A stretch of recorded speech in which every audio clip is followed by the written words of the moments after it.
Mga kapuso, nakataas po ngayon ang thunderstorm advisory sa ilang bahagi ng Luzon. Ayon sa pag-asa, apektado po nito ang Bulacan, Rizal, Batangas at ilang bahagi po ng Quezon at ng Laguna.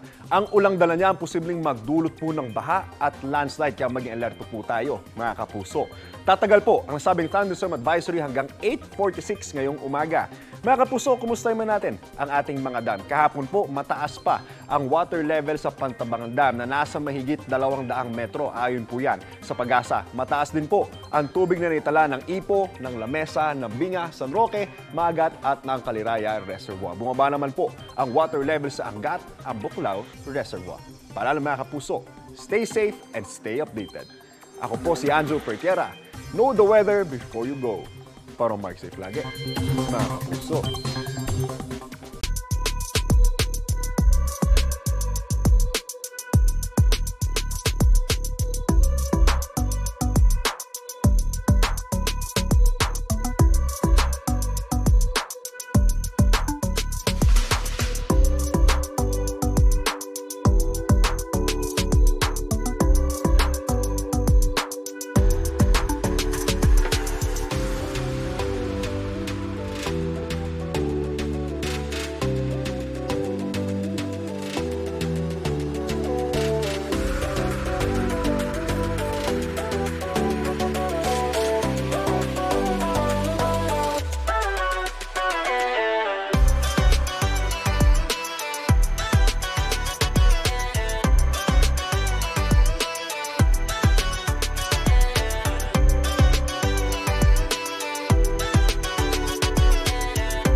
Kapuso, para laging una ka sa mga balita, bisitahin at mag-subscribe sa GMA Integrated News sa YouTube. Sa mga kapuso abroad, samahan nyo kami sa GMA Pinoy TV at sa www.gmanews.tv.